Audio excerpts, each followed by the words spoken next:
2023 트렌드 코리아 출판 미래의창 저자 김난도 기획 윤문경 리딩 김수경 레빗 점프 더 높은 도약을 준비하는 검은 토끼의 해 부정적인 전망이 압도하는 2023년 소비 트렌드 전망에서 가장 중요한 것은 무엇이 반복되고 무엇이 달라질 것인가를 구별하는 작업일 것입니다. 즉, 불황기의 소비 패턴을 과거와 비교해보는 것이고 또 하나는 소비의 전형성이 사라지는 시대의 흐름을 분석하는 것입니다. 변화의 속도가 더욱 빨라지는 2023 대한민국 소비자들은 어떤 선택을 할 것인가? 지금부터 트렌드 코리아 2023 파트 4 시작하겠습니다. 알파 세대가 온다. 태어나면서부터 디지털 기기와 함께 생활하는 진정한 디지털 원주민 소비자가 등장하고 있다. 1995년에서 2009년생을 일컫는 이 세대의 다음 세대, 2010년 이후에 태어나 13세 이하인 초등학교 6학년보다 어린 알파 세대가 바로 그 주인공이다. X와 Y, Z세대 다음을 잇는 알파벳이 없어 처음으로 돌아가 알파 세대라고 명명했는데 A가 아니라 알파라는 이름이 붙은 것이 의미심장하다. 흔히 시작에서 끝을 알파에서 오메가까지 라고 표현하는데 이는 단순히 Z세대의 다음 세대가 아닌 완전히 새로운 종족의 탄생을 은유한다.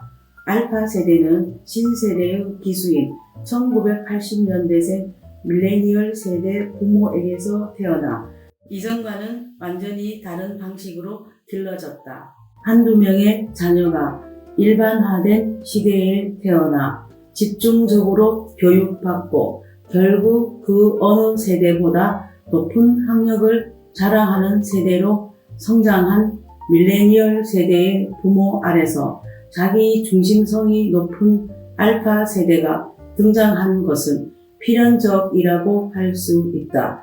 알파 세대는 저마다의 매력을 존중하고 나는 나대로, 너는 너대로 세상에서 유일한 사람이라는 정체성을 지닌다.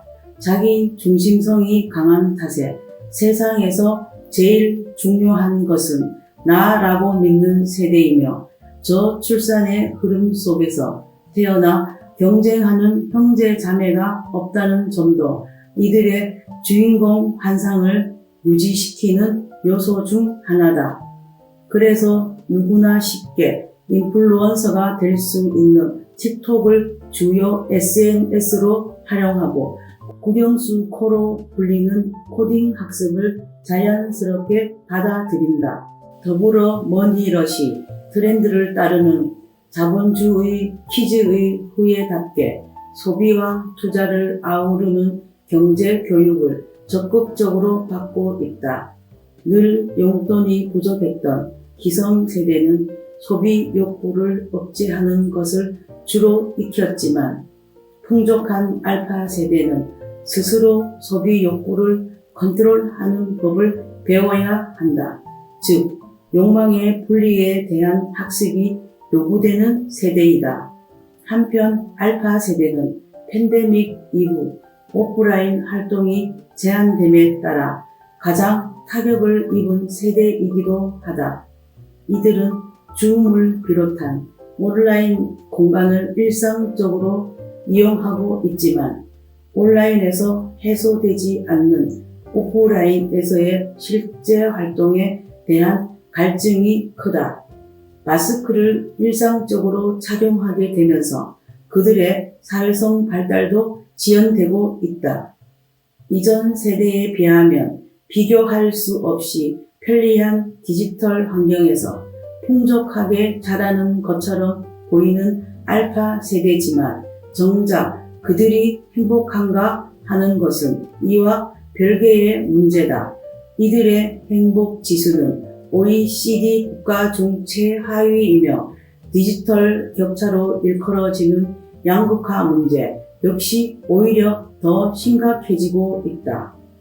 어린이는 어른들의 거울이라는 말처럼 행복 지수가 세계 최하위권인 한국의 현실을 반영한 것일 수 있다. 이 새로운 어린 세대의 행복을 위해 부모와 학교와 사회 전체가 좀 더 관심을 기울여야 한다. 알파 세대의 미래가 곧 대한민국의 미래일 테니 말이다. 돌도끼부터 인공지능까지 인류는 기술 발달에 힘입어 차츰 쾌적한 삶을 누려왔다. 기술은 사람을 편리하게 해주는 도구지만 지금까지는 기술을 사용하기 위해 이용자가 자신의 필요에 맞춰 조작을 해야 했다. 그러나 이제 우리는 기술이 이용자에게 필요한 기능을 스스로 파악해 미리 제공하는 단계에 이르렀다. 고객의 사용 흐름을 읽어 더 잘 사용할 수 있는 방법을 알려주는 기술. 나아가 고객이 필요를 표현하기 전에 고객을 위한 기능을 수행하는 기술.